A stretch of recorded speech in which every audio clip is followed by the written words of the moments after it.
Hello Warriors, it's Coach Sim, WarriorFit Athlete. I'm here again with another tutorial. We have so many brand new gun purchases these days.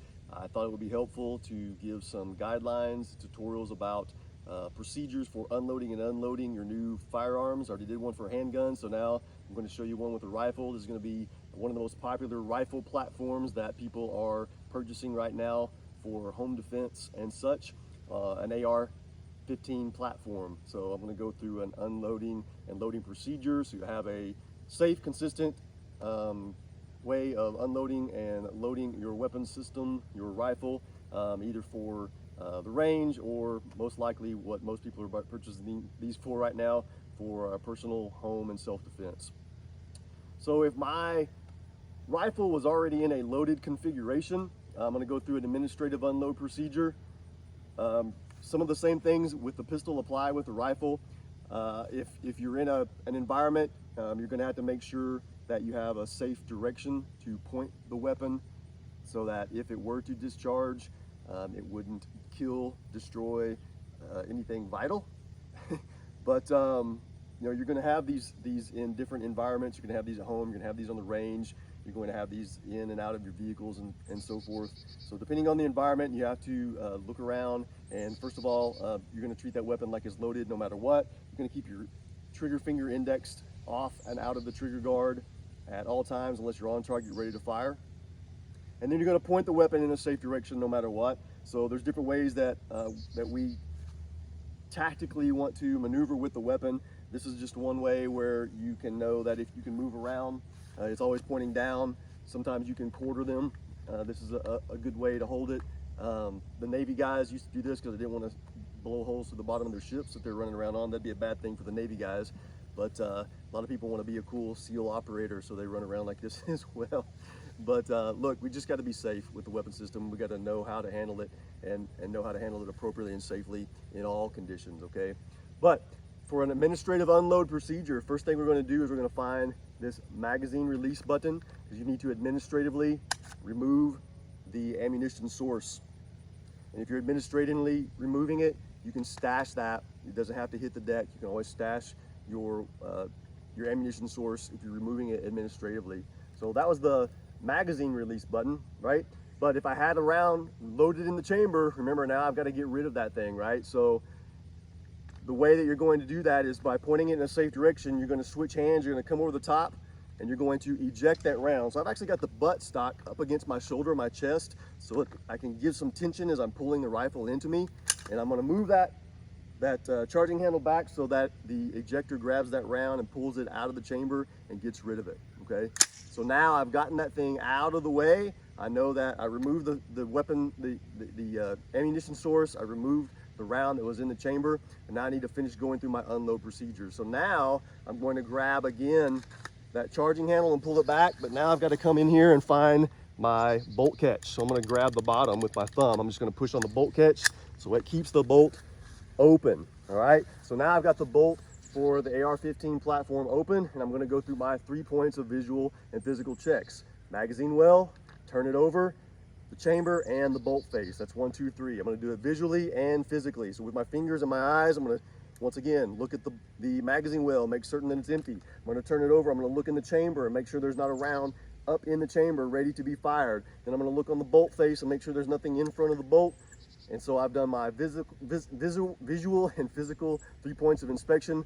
I've checked and double checked that the weapon system is empty and clear. All right. So the other thing that I'm always doing when I'm handling this weapon, when I pick this thing up, constantly have some tactile pressure on the safety selector switch. I always knew because when I grabbed this thing, my thumb is always resting on that safety selector switch. I already knew that the weapon was on safe, right? I can always move this thing to fire when it's time to fire and move it right back to safe when I'm not on target, ready to fire. But I've always had that tactile pressure right there on the safety selector switch, so I know this weapon system is now unloaded and it's on safe. And you may put this thing away just like this is with the bolt to the rear, but I like to keep pressure off the spring when I store it for long periods of time. So I'm going to go ahead and slap the bolt release, the bolt catch, and it's going to send that bolt forward. So now bolt is closed. I can close my dust cover and I can safely store or continue to proceed with a breakdown procedure if I'm going to clean the weapon and so forth. All right. So I made a mental note. Hey, I have a round down there. I'll retrieve that at some point.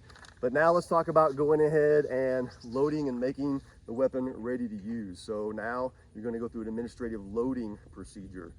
All right. So regardless of my last contact with my weapon, with my rifle, I want to confirm the status of the weapon with the rifle. So I'm going to retrieve it from whatever storage location I had it in if it was unloaded, and I'm going to go through some checks to make sure that it's unloaded so I know the condition before I begin handling it. I'm still going to treat it as if it was loaded no matter what. I'm going to point it in a safe direction no matter what. I'm going to keep my trigger finger indexed off the trigger and out of the trigger guard. I'm going to have tactile pressure on the safety selector switch.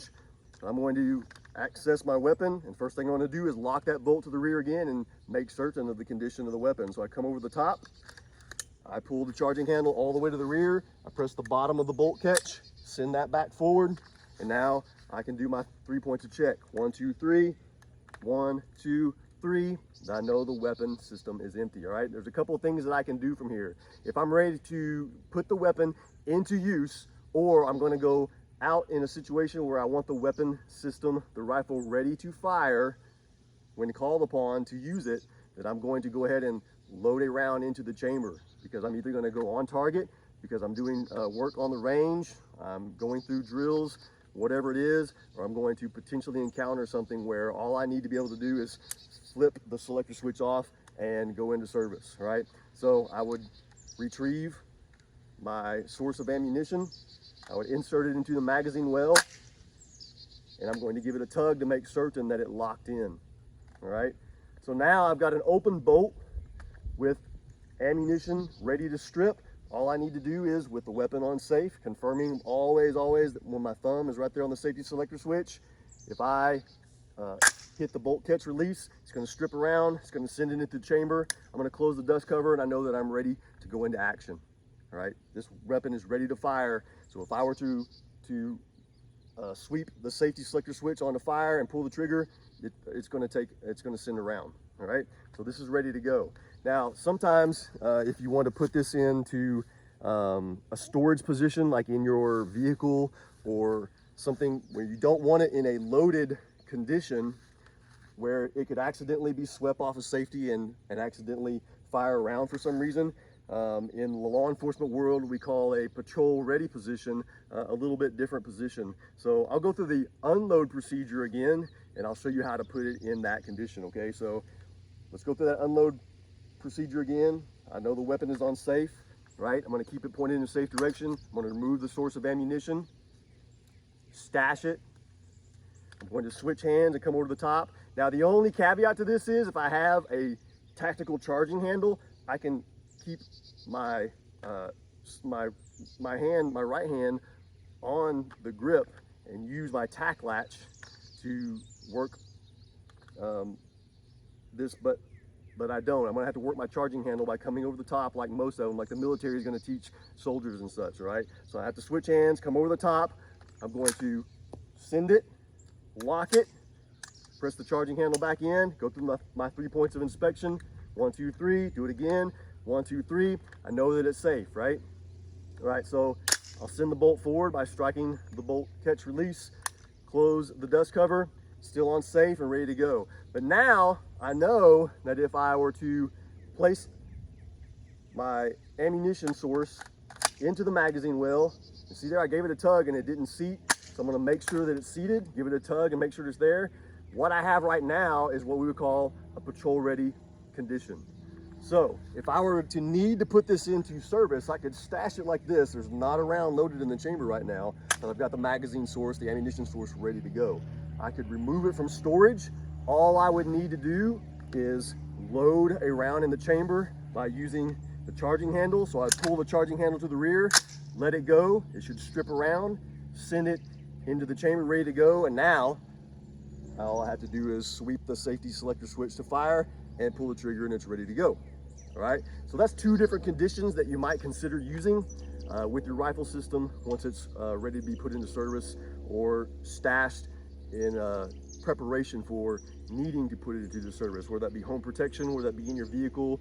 A lot of, we call it patrol ready positions, because patrol officers and SWAT tacticians and such will put the weapon in that patrol ready position to stash it in their vehicle, and then all they have to do is charge it with the charging handle, and then sweep the safety selector switch, and it'll be ready to go, ready to put into service. And you always want to know the condition of that weapon system and have it ready to go. This is one of the most, probably the simplest, the most reliable, most cost efficient, and best rifle platforms. That's why it's the most popular. That's why there's so many sales right now. So if you have any questions about the AR platform, utilizing it for self-defense purposes and such, hit me up in the comments. If you are a pistol owner, go back and review the previous video that shows the consistent, methodical loading and unloading procedures for the pistol as well. And hopefully all of our new gun owners will be safe, consistent, and putting those putting those to work to be safe and consistent. I'm not fear-mongering here. I don't like that at all. I've been teaching firearm stuff for a long time, so this is something I've always done. The newest thing that I have going on now is the ability to teach license to carry. So if you're interested in license to carry for a handgun, be sure to check out WarriorFitAthlete.com. Follow the license to carry links, and you can see when the next course is ready to go at Camp Barkley here in West Central Texas for that. And then I would also recommend you continue with your firearms training. The license to carry is very simple, very basic, very fundamental. Well, you need more training if you're planning on using a handgun and or a rifle for self-defense purposes. So there's more training to come, and I have basic, intermediate, and eventually advanced firearms courses on the schedule. So stay up to date with my social media stuff. Hit like and subscribe, share this if you think it's useful and helpful, and hopefully we'll see you at the range. Take care. This is Coach Tim, WarriorFit Athlete.